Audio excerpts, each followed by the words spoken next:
All right, welcome to another episode of Homestead Shop Talk podcast with Al from Lumna Acres, Ben from Holler Homestead, and myself, Jason from Sow the Land. This is episode 85. And one of the things we like talking about is the weather. You have to. How do you get accurate weather? You got to watch a YouTube homesteader. It's spring. Is it spring yet, Ben? It sure feels like spring. It's actually tomorrow's supposed to be like 74 degrees. Like a week ago it was freezing cold, and tomorrow it's going to be 74. I don't like it. Sorry, Al. We're in the dead of winter. It is snowing out right now. Wow. Yep. I was doing fencing today in short sleeve t-shirt. Sounds nice. It felt weird.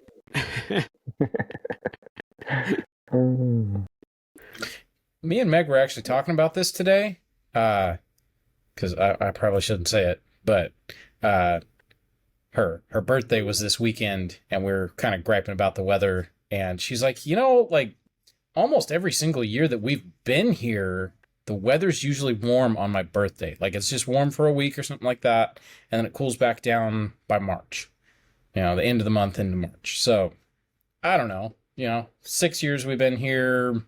It's kind of been the same weather. I don't know. It just seems kind of weird because everything was frozen for the past month. And then all of a sudden it's like, yeah, songbirds are out. Clear skies, sun shining, 70 degrees. It's like, what winter? Awesome. I know. It's so nice. Rub it in. It's not going to last, though. It's not going to last. We'll probably get some really cold weather here in a minute. Just this week, at least. It's pretty nice. Yeah. I mean, I'll take it. I mean, I don't want to rub it in, but I did get a little sunburn on my 5 head this morning. I mean, I got a little like windburn and maybe frostbite this past week. I'll get the sunburn. You get the frostbite. You're like, my fingers got frostbite. They're all black. So I've been under the weather this week, so I've been kind of on. So if I cough, forgive me. You got the fuzz? I feel like I'm getting a lot better than what I was just yesterday and today, but the rest of the week I just had like a cough. No fever or that horrible, but just a really bad cough and stuffy nose. So I think traveling out in Texas, I caught something on the airplane or something like that. That usually happens. Nah, it's all right. We can blame Texas. Yeah. All of our fans in Texas are like, that's it. I'm done with you guys. Can't watch. I know. Unfollow. So who wants to go first? Who did the most exciting thing this week? I don't know if it was exciting, but I had a week. Yeah. You had a week? Yeah, I had a week. Do tell, because I kind of had a week too, but I bet you yours might have been better than mine. So this is a good part of the week. We'll start off and then we'll kind of get into how the week ended up going. But we bought that walk-in cooler off Facebook Marketplace last year. It's been almost a year since we've had the cooler. So we finally dug into that project. We started tearing it apart and going through it. So we bought it, I'm going to say it was like February or March last year. It's been in the workshop ever since. I've never really looked at it. So I took all the parts and pieces off, stood everything up, went through it all. The base looked pretty rough.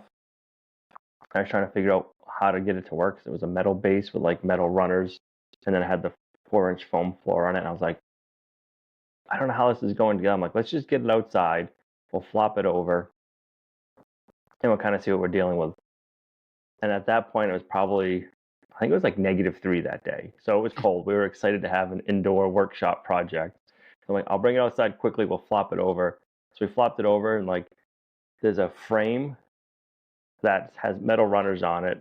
And then there was plywood. And then there was a 4-inch thick foam board floor that was covered with some kind of metal.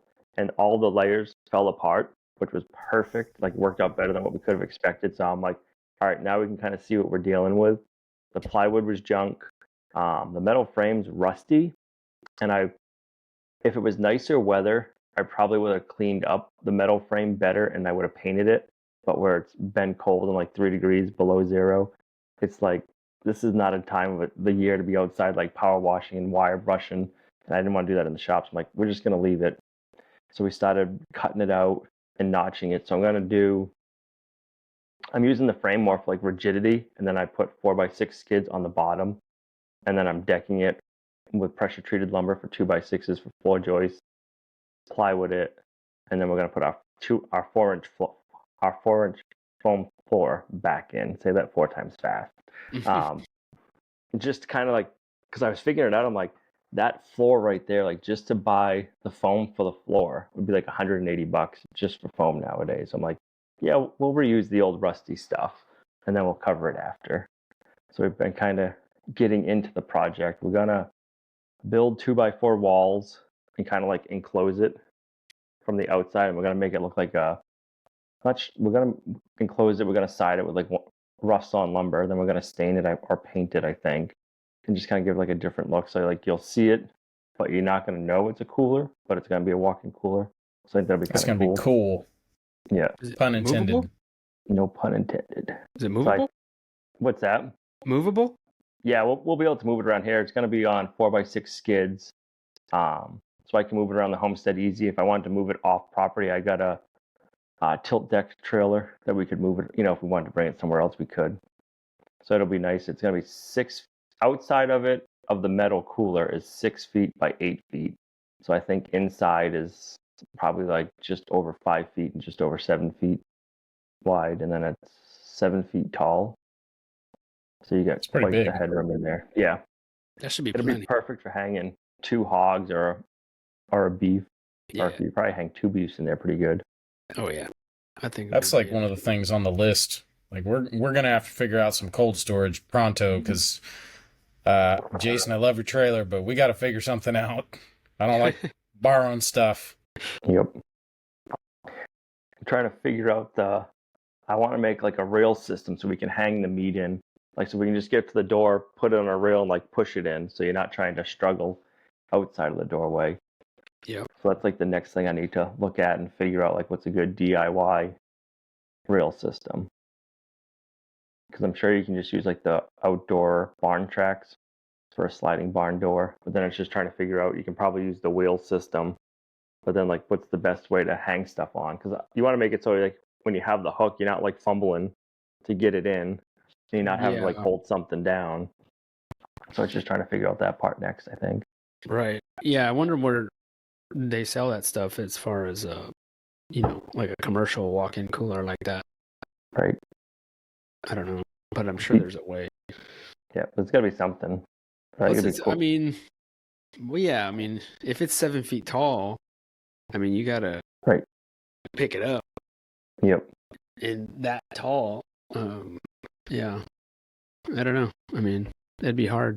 I just think, like, as we get older, like, am I gonna lift this animal? Like, even if it's like a quarter cow, am I gonna lift it up that high?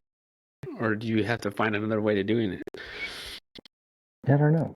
I guess we'll find out the older we get. I know. Like a hoist or something. Yeah, I don't know.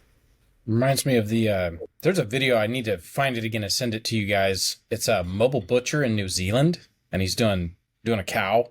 And, the whole video is like 20 minutes long. This guy is fast. But his truck, oh my gosh, like, it is a sweet setup. He's got, I don't know, I think it's like 2 winches on this thing, one for hoisting the cow. Like, he does the bulk of the work on the ground, but when he finally like hoists it up, the way the hooks are set up, like, he never has to like physically pick the thing up. The crane does all the work, or winch, I guess. And so it just like winches it up, and then there's another hook he hooks onto, and then it winches it up, and now it's on the track, and he just rolls it into his truck. It's like, man, like, I need to like see that in person, take some pictures. That's the setup I want if we build a cool room. Like, you just pull up, bring your beef in. Like, that's the main thing. Like, either really big pigs or a beef. You just roll up to your cool room, and then you don't have to manhandle it. You just push a button on a winch, and up it goes. Yep. It'd be nice to be able to have a place to hang a beef for like 14 days. I want to do one for like a month. I just like basically the whole beef is dry aged. Wouldn't that be cool? That'd be so good. Oh yeah. You plan on doing the cool bot? I plan on doing the cool bot, and then I want to try to figure out solar panels. And I wonder like how much power it'll take. Like we put enough solar panels on there so it could run. I probably wouldn't be able to run in the winter, but I would need it to run in the winter. Like if we're butchering in the summertime chickens or having a cookout and you want to have a big walk-in cooler, if you could just hook it up to like one of those little portable power stations and have the solar panels keeping it charged up. Probably pretty simple, I would think. Yep. Yeah, I just don't know how much power the air conditioning is going to use over time. Yeah. Because the portable power unit we have, I think it holds 6,000 watts. So I don't know if that's enough to go overnight. So once we get everything figured out, we'll plug it in and we'll be able to see how much power, how many watts that the AC unit's pulling. Yeah. Because you'd probably run it off a generator, if anything. Yeah, I'm sure you could get like one of those little small Honda generators and run it no problem. That's going to be cool, man. Yep. So we've got 4-inch thick foam. And then I think we got some Roxwell insulation left over. So I think I'm going to insulate the 2x4 walls, and then I'll insulate the ceiling again. So it should hold the cold pretty good. But I know with the cool bots, the AC compressor runs the whole time. Well, the fan does at least. So you'll be pulling constant power. It's not like it cycles on and off. Oh, right. Yeah, as long as you're using it. Right. That's like the one thing I wish they had it so the fan would shut off. But I guess you probably need the air circulating all the time. Yeah, from what I know, you got to have that airflow. That's what really helps. Yep. So then I'm trying to think. We were working on that, and then I had to run out to get parts. I don't remember what I had to go run out and get, but I had to go run out and get something. It was below zero that day, and I think it was like -3, and it felt like -6 or -9 with the wind chill. Ran to town, got something. I came back, and you come down into the workshop, and you got the barn. And then I have 2 gates, and then there's ice building up, like on the bottom of the gate. Like the gate's like got like 2 inches of ice over the bottom of the gate, and I'm like, The other day I noticed a little wet spot up against the barn, and I was like, well, today, I'm like, today it's not hot enough for like water to be melting and dripping off the roof. So I go over. It's like, I don't know, it's probably at least 6 feet wide of ice, and it's probably 16 feet long, and it's starting to go down like the hill that the cows walk down to go to the lower pasture. So I'm like, So I'm like, I'll come over there. I'll back drag it with the tractor. So I back dragged it with the tractor, got all the ice out, and at that point, I'm still not seeing anything. So I go over to the barn where I couldn't get up close to the tractor, and I bust it, and I'm seeing water flowing out of the ground. And I'm like, that's not good. So I'm like, okay, that's weird. So I'm like, all right, well, it's the ground's tapered away, like, so it's going to run downhill, but at the same time, the way it's building up, it's going down to where the cows walk to the lower pasture. So I'm like, I got to do something about this. So I went and I grabbed the excavator to kind of ditch it so I could keep it out into more of the barn side and not the barnyard side. So I'm like, I'll go grab the excavator. So I grabbed the excavator. I'm digging with the excavator and everything is so frozen. I am pulling my excavator forward. Like I'm not digging. I'm just sliding. Like it took me, I think, like probably 3 hours, and I didn't like dig a trench. I just like cupped it. That's how frozen everything is. So I'm like, I can't even do anything. That night it got down to 16 below zero. So I'm like, we're just gonna let the water flow, I guess, all winter until it thaws. So we have a hydrant by the barn. So it's probably 20 feet from where this water leak is, the hydrant. The hydrant stopped working, but like the top of it was froze up, but it's buried 4 feet in the ground. It's 20 feet away from the leak. And then so the barn's like this. The water line comes this way. It's leaking right here. My water line is 6 feet away from where the water's coming out of the ground. And I never dug over there. So I don't know. I'm assuming I got a busted water line, but I don't know why it's leaking where it's leaking. It's not ground that's ever been dug. Like I could see if it was leaking in like the trench that I had dug before, just in a weird spot. But to be in a virgin area that's never been dug up.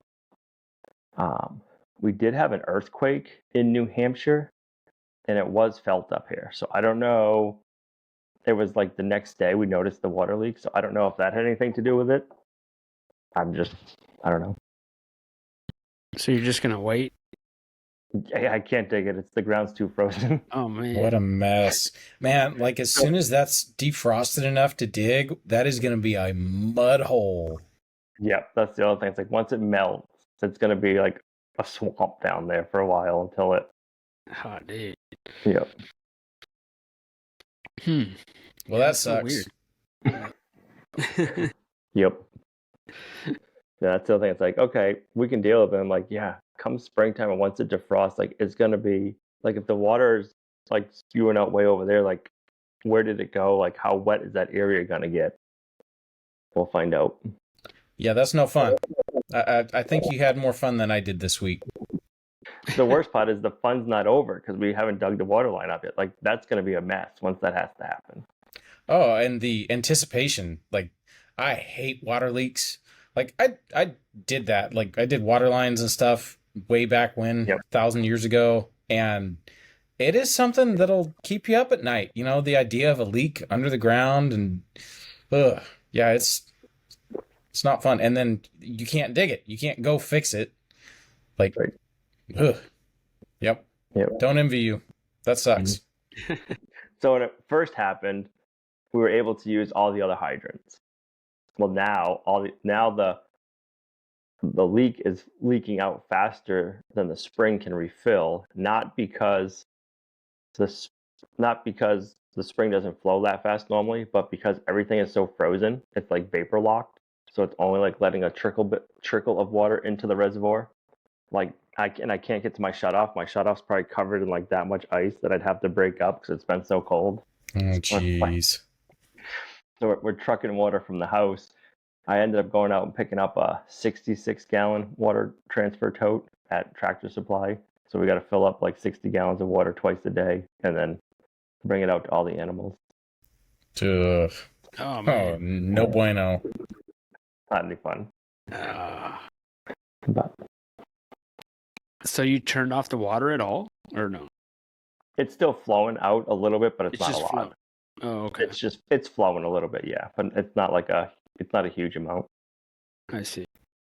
So does that mean like it froze deeper than your frost line actually is supposed to be? It must have, because I went 4 feet deep. That's crazy. Like that's crazy. And everybody's told me like, oh, just go 2 feet because it's like in the fields, because like this is near the barn, but the area it's up against the barn, so it's not like we drive on it or it's been plowed.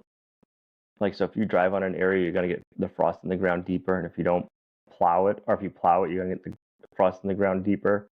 We've had a really cold winter, and we haven't had much snow, so that there's like no insulation on the ground with the snow. So I think it's just gone deeper. But the worst part is, I don't think we'll ever figure out why, because once we start digging it, we're not gonna like not damage the water line or damage something. So we're never gonna know like where the leak was or what caused it. But God, what a hassle. the only other thing, like, it doesn't make sense. So all of our other hydrants this winter, we've had to take like our little blowtorch to them and defrost them a little bit, like on the handle, and then they'll work. Like, not a big issue. This one we haven't had any issues with until Gina used it one day, and then she shut it off, and then it froze for her. And I couldn't unlock it. I couldn't defrost it. It took me 2 days of heating it with the heat gun to get it unfrosted. And then it was working. And then like a week later, she tried using it again. She shut it off. And then ever since then, we have not been able to use it. It froze up and I couldn't defrost it. And then like a week or 2 weeks later, this happened. So, but it doesn't make any sense. Like, she's used other hydrants, but it's just kind of like, oh, it's just like a joke. Like, oh, you were the last one to use it. Every time you touch that one, it freezes up, but we don't know. It makes no sense. So we're just like, I have no idea. Yeah, that's right. Just blame poor Gina. She did it. Well, man, So you're going to be trucking in water this Yep. whole winter? I think so. Or until we get a thaw and I can dig the ground, but I'm not Yeah. seeing any thaws in sight. Dang. Yep. I don't even know what to say. I was going to try to make a pun or a dad joke or something about hauling water, but you're in it for the long haul? I don't know. I got nothing. We are. Well, it sucks because these are the lines that you just did Yep. like this last year, right? Yep. Yeah. Yeah, it sucks. It's kind of, not to hijack, so you know how I put a hot water tap on my house so I can have hot water outside? Sucker worked great until we got down to about 8 degrees. And it's a 2 faucet, so it's got a hot and a cold hooked to it. Down at 8 degrees, the hot water line freezes, even though it's supposed to be a frost-free spigot. Okay, so it was like, all right. I mean, it's 8 degrees, and the pipe is running through a metal bracket that's on the end of the house. So it's like, all right, maybe it just froze because it's touching cold metal, but it's insulated under there. Well, I crawled under there because I was tired of it. It was like I really liked having the hot water because it's really nice if you need to do something. The cold water never froze up. Like it'd be 8 degrees, I could turn the cold knob, have cold water. But literally like 6 inches to the left of it, there's the hot water. Why is the hot water frozen? So I got down there, I grabbed some insulation, crawled under there, I insulated both pipes. The next morning it was 8 degrees and both of them were frozen. So what the heck, like how would insulating a water line cause it to freeze?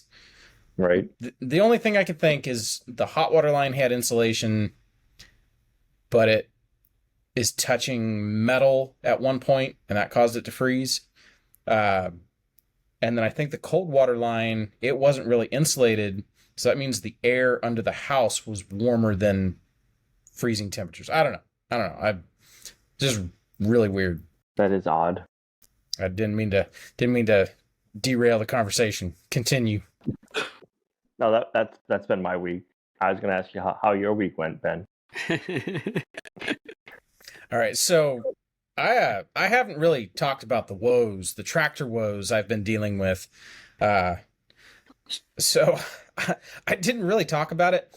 At our hand hewn class, the tractor failed miserably and left us hanging. So I've been having this problem where the tractor just all of a sudden just starts choking and sputtering and dies.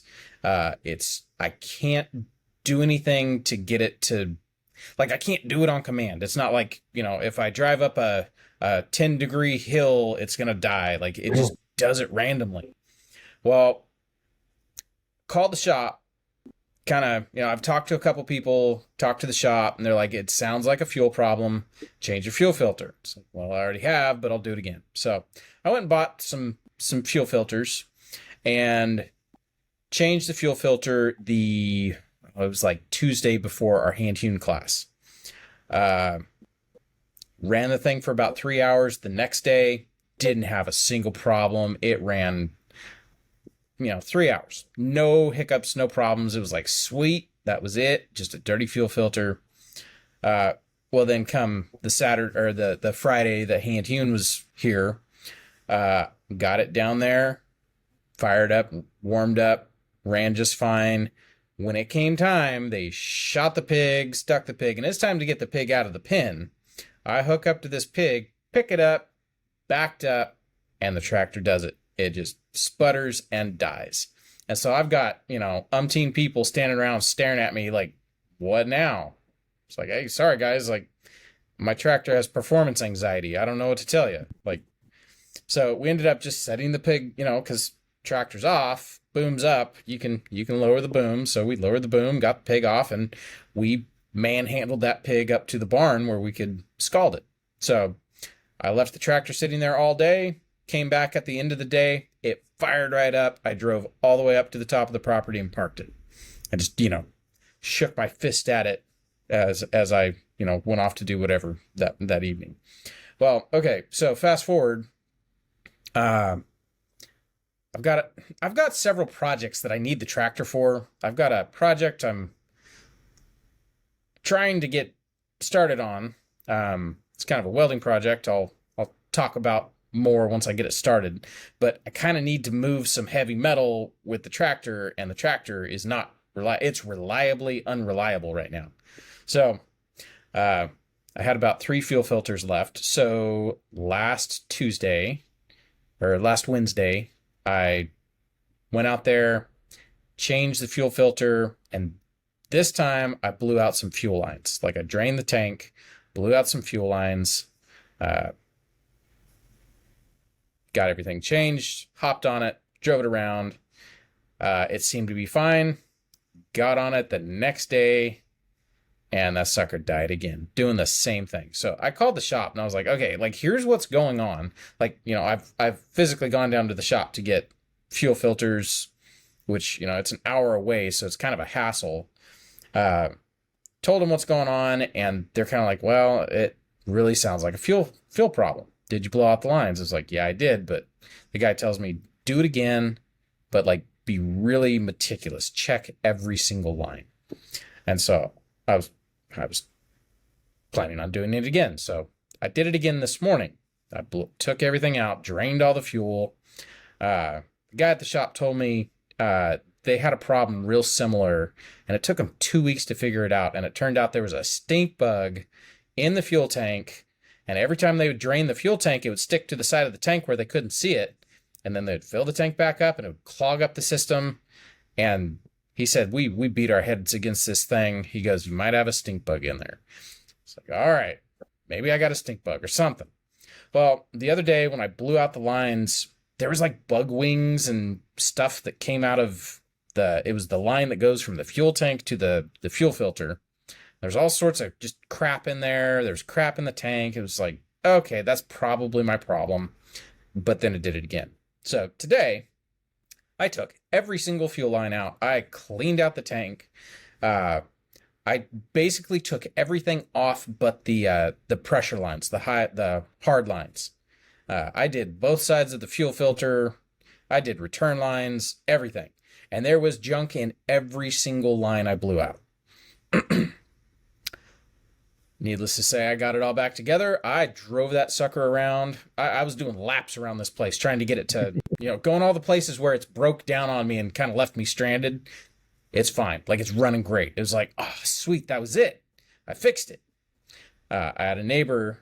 He's an elderly guy up the street that has been bugging me to come rip out a tree and grade some dirt for him. And so I called him. I was like, hey, like, I fixed my tractor, I think. Can I come, do that for you? Absolutely. So I went down there. I was there for half. Uh-oh. Froze. You're frozen, Ben. I can't hear you. Can't hear you, Ben. I think I'm back. You're back. You're We can back. hear you. All right. Sorry about that. It's all right. This is unreliable country internet. All right. I think that was about it. I cured a whole ton of meat last week. Like basically all the rest of our whole winter's worth of like copas and lonces and Canadian bacon and stuff like that. I got that all under cure, and it'll be under cure for like a month. But other than that, yeah, tractor woes and smoky bacon. That's good. Did you get all of your bacon smoked for the year so far? Do you have like more you got to still do? I've got stuff that is currently under cure, so I'll have one more batch of bacon to smoke. I think we'll eat this bacon that's currently in the fridge that I need to slice, that we smoked with the smoke tube. We'll eat that, and if we like it, then I'm gonna do the smoke tube for the rest. Man, it's like if everybody likes the pellet smoked bacon, man, that's the way to go from here on out. Like, Yep. the poor smoker's gonna get retired. Will you still use your like the smoke chamber like where you put all your meat and then just put the tube in that, or you redesign something? Yeah, I'd probably still use that, but man, the amount of stuff that needs to get smoked at one time is increasing, and I think I'm realizing I've outgrown my little Oklahoma Joe's smoker. It's like I know, like this past summer when I smoked a suckling pig for Buggy's birthday, that pig barely fit in that smoker. Like it was touching the top of the smoker and the bottom. Like it was a wonder I was able to smoke it, but like I got it done. Yeah, I don't know. Building a smokehouse is on the list of things to build, but after doing this with the smoke tube, it's like, do we even need a smokehouse? Like, could I just build just a box with a roof to hang meat in, and then you just put a smoke tube in the bottom? Like, it's kind of ridiculous. It's so simple. Yep. But then how are you going to smoke your suckling pigs? Well, I did build a Carolina cooker down there out of cinder blocks. Like, so I've got that. So now it's kind of like, well, if I need to cook a whole hog, I have the capability now. I got a place to do it. And I could probably put like a 200-pound hog in that cooker. So I don't know. It's like, maybe I don't need a smokehouse. I got this cooker. Like, plans are changing. Like, you gotta stay on your toes around in the homesteading world. Like, you gotta pivot every now and then. Yeah. You got $20 in a cardboard box. That's all you need. So that was my fun week. Jason, what'd you get into besides the plague? Yeah, kind of been on autopilot this week. Just a cough, chest congestion. I don't know what it is. Did you have the headache too, with the cough? No, I don't think I got a headache. It's just good. Like very just stuffy and just like, I don't know, phlegm maybe. So I finished the portion of fencing, even though, not feeling good, but still got to move forward with the fencing. And it was about 100 feet. I just finished it today. And I stretched a woven wire, and I put 2 H braces at the corners. And then in between the corners, I was going to put wood posts and make it a wood fence. But that means I would have to drill like 10 more holes in the ground. And I'm kind of over it. I'm kind of over it. And I'm just like, I don't want to do it now. Don't make me. So I was like, okay, you know what? Let's just not do it. Let's just put T-posts. I have a T-post pounder, and I haven't used it in over a year, and I was like, I kind of wanted to use it, and it's a lot easier than drilling a hole in the ground. So I just put T-posts. Instead of 10 wood posts, I put 10 T-posts. And man, it was so nice to put in just T-posts. I bet. So I said, you know what? One of these days, if I ever get a tractor with an auger, I'm just going to rip out the T-posts and put wood posts in, and that'll be something for me to do. And if I ever get a tractor or not, I might know someone who's getting rid of a tractor. Is it a running tractor though? Not currently. I know. I wouldn't do that to you, Jason. That's terrible. Not unless I know of the problems. So, I don't know. Or I might not change it, just see how I'll just live with this for a while and see how it goes. So that portion's done. Now, I mean, I still got maybe 50 feet of fencing to go, and then this whole area that I'm trying to do around my barn will be completely fenced in. Besides, I got to put a couple gates, but yeah, so that's exciting. I'm happy to finally kind of get it just about done. What else we do? Another thing we did this week is, our adventure in trying to tap maple trees. Just to get enough syrup for one pancake. That's all I want.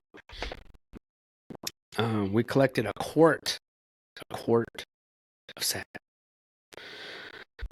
which is That's a lot. pretty exciting. I mean, I don't know, a quart is like that much. Is it just the one tree? We have 3, All right. but one of the trees is doing really well. It's probably doing better than the other 2. But now that it warmed up, I checked it last couple days. I haven't nothing in there. So I'm just leaving them in there. I might change 2 of them. I might have put them in there wrong. I don't know. But we got something. It's kind of exciting. I don't know why, but I was thinking like sap was going to come out like a brown color, like a syrup color. I didn't think it would be coming out clear. I was like, people are going to be thinking we're making moonshine back here. Come out of the woods with a mason jar of clear I know. liquid. Yeah. There's like tubes sticking out in the forest. I'm like, geez, there's this low-flying plane that keeps flying over today. What are you doing with the sap after? We put it in the freezer. Okay. We're just collecting it and seeing how much we can collect before the year's over, and then just sticking it in the freezer, and then we're gonna boil it down and see what we can get. Yep. And just trying it. I don't know. It's kind of exciting, just trying something different and seeing if we can actually do that. And people do it in North Carolina, apparently. Now people are coming out of the woodworks, and you're finding people do it out here. I don't know if they do it in my particular area, but they do it in the general area. So it is a thing. So, like, the thing I'm wondering is, does it mean out here we'd have to like start tapping at the end of December? Like, that's one of those metrics I would like to know. Well, if you Google it, Google says mid-February. No. I think it says mid-February is when to start. But that to me seems late. Yeah, that's pretty late for this area. But I don't know. Yeah, I mean, I don't know. I don't know.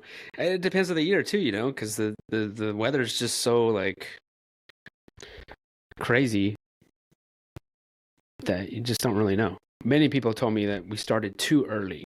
I mean, I don't know. I think you're just gonna have to try it out, see what works. What else? So this chicken year, when we raise broiler chickens, we're gonna raise more chickens this year, and so with that, I need to make another chicken coop. So I was thinking this whole thing last few months of like, man, I better start in this chicken coop. I got chickens coming. I better start in this chicken coop. And then this company reached out to me last week saying, hey, we want to, they just want to sponsor a video, and they build big chicken coops out of metal.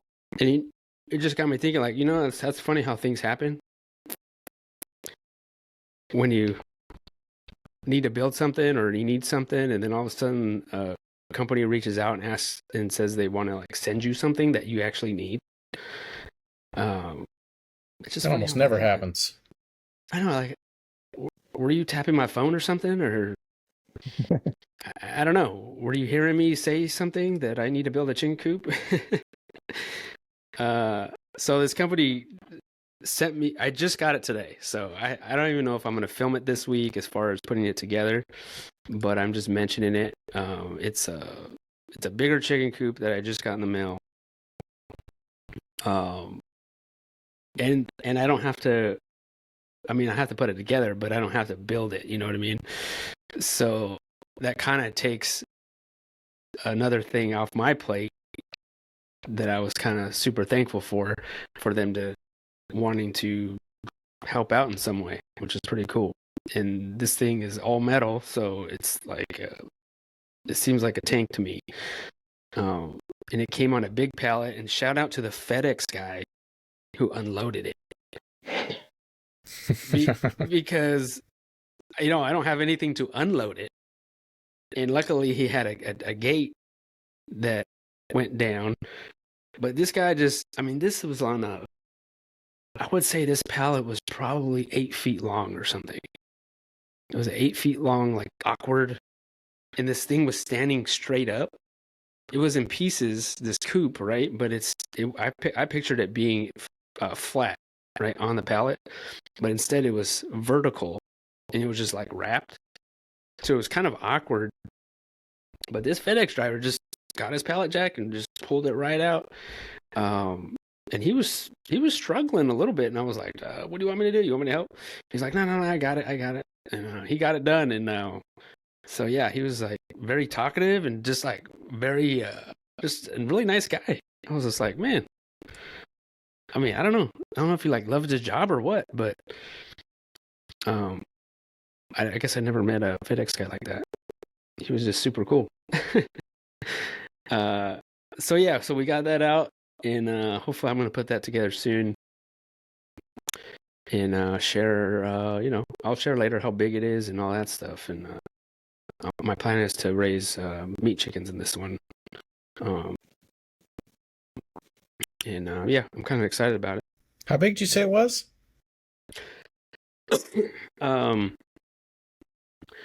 It's going to hold, I think it could hold 100 chickens. So it's pretty big. I think it's probably double the size of my other ones that I have, or probably more bigger than that. If you did like I wonder like price wise, point wise, like homemade versus bought. I wonder what the difference is. If I would have made it with the same material. No, like if you so you said it's like 2 times the size of like a Sokovovich. So I like wonder like if it costs like, you know what I mean, like what, like nowadays, like what would all the materials for a Sokovovich cost, or 2 of them cost, versus something like that. Oh, I would think it would cost still half the price. I would think, but yeah, it would be cool to do a comparison though, because these things are kind of expensive.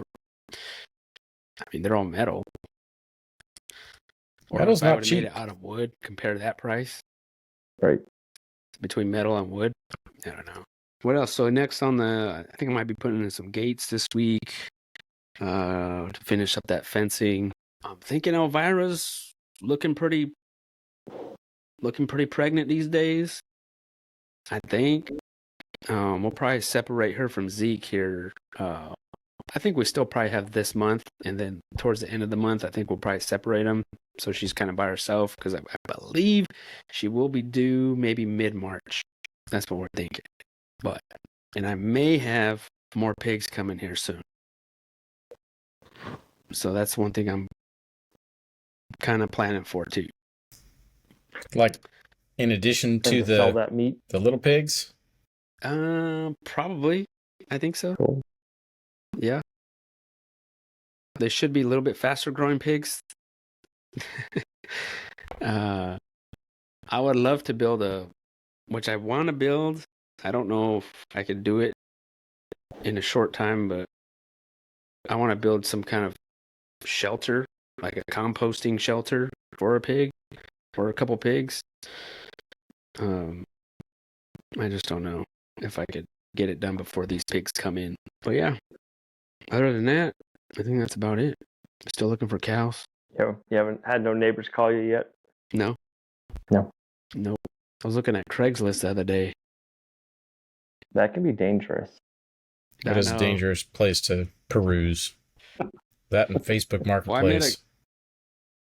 I met a guy when I was in Texas, and he says he like built his whole herd. He has Dexters, and he built his whole herd off of Facebook Marketplace.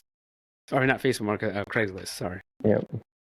He would just go and just buy, like, he would travel like drive a ways, like to pick up a Dexter here, a Dexter there. And next thing you know, he has a whole herd of them. And I'm like, I don't know. First of all, I don't have a livestock trailer, but it seems kind of, I guess you got to know what you're looking for, right? Yep. And be confident enough to be like, okay, that's a good looking steer, or this one doesn't look good, or you know what I mean? I don't know. I guess I'm not that confident enough in my cows. Just means you need to get more cows. I do. I know I do. They're just a lot expensive too. Yes. We should have got into cows pre-COVID, or like a year or two ago. They were a lot cheaper. Yeah. Or I wish I would have realized it when we got those two initially, because that farm we got them from, they were just, I wouldn't say they're giving them away, but they were going out of business. And I could have bought, like, he had a bunch. And I guess I didn't realize it at the time because I didn't really know anything about them. Yep. I just was like, okay, I'll take two. I don't know. And your cows are doing good, Al? They are. They're loving the cold weather. That's good. Yep, we've been hay bombing the woods with them. So it'll be interesting to see come next spring, summer, how the woods do growing grass. Yeah. Yep. So I got to get in there and start thinning the woods out some. But I think we got a bunch of snow coming this week. We're getting a couple of inches tonight. Then I think Thursday, so the day before the podcast goes out, they're calling for 4 or 5 inches. And then Saturday they're calling for another 5 inches. So I think we'll be buried in snow for a while. Mm. Well, that reminds me, I went to, so when was this? It was probably like 7 years ago. I mean, it was a while ago. I think we had just kind of maybe started YouTube around there. Well, we weren't doing it very long. And somebody sent me this Alaskan Sawmill. And when they sent it to me, I don't even think I owned, and I didn't own a chainsaw. And I don't know who sent it to me. And so I left it in a box. I knew what it was because it said on the box what it was, and I never opened it. And, we got all these down trees recently, and I kind of forgot I had it, and I just kept it. And so this week I actually put it together. And I think it's not like a name brand or anything. I think it's probably just a one-off brand on Amazon, like a cheaper version probably. But it's still pretty neat. And I still don't have a chainsaw to use it. But By the big one that Ben bought. What was the blue one you got, Ben? Yeah, Holtz Forma. Man, Jason, you've had an Alaskan sawmill just sitting in a box all this time. Come on, man. Yeah. I would have came in there and helped you break into it. I know. I don't even think I knew what an Alaska sawmill was because, I mean, the name Alaska Sawmill, picture this like giant sawmill. But then when I actually looked it up, I was like, oh, okay, it's big, but it's not like I was picturing this giant thing, but I really ain't sure what it was. But yeah, I mean, I do have a chainsaw, but it's not from what I'm looking at. I did research this week and to figure out how to use this thing. You need a big chainsaw, like the one you got, man. That's why I think I texted you earlier in the week. I'm like, what kind of chainsaw? I wonder what that was about. Yeah, so I haven't ordered a chainsaw yet, but I think I might. I mean, I kind of going back and forth of like, I don't know if I want to, and I don't know. I kind of just want to do it just to do it. Why don't you borrow my down trees? Just borrow my blue one, play around with it. And if you like the blue one, you can buy a blue one of your own. Like, it's just sitting here. You like it though. I do, the blue but one. It's a cheap knockoff. Like, It I know. feels like a Harbor Freight version of a real tool. It's cool. Like, it's really powerful. It feels like a big boy saw, but every time I start it up, it's like, ooh, I could feel this cheap plastic getting ready to break. Well, that's what I was thinking too, because I was looking at like the steel ones of the same kind of size. I mean, you're talking like $1,700. Yep, absolutely. Man, if you're going to go steel and you're going to spend that kind of money, get a 500i. That saw is amazing. A 500i. Okay. Because I'm like 99% of the time that I try to go cheap, it always ends up biting me on the butt. And so that's why I'm like, I don't know if I want to spend that much, but I mean, you wouldn't regret it. Like, all my steel chainsaw is the best chainsaw I've ever used, and it has not let me down once. So, I mean, you probably it should last wouldn't forever. regret it. Yeah, as long as you take care of them, yeah. Right. Yeah. I mean, I have an Echo, just like a Home Depot Echo brand. That's my first chainsaw that I bought. I don't know. I've had it for 6 years. It seems fine, but yeah, for what I'm reading is you need something pretty powerful to be milling lumber. So Yeah, I don't know. think that I might blue one is a 92cc saw. Like, that's, what is that, a 7 horsepower saw? Like, that's a huge freaking saw. Yeah. Yeah. Yeah, if you want to use it, it's just sitting in the barn. You can come over and get it. Mm-hmm.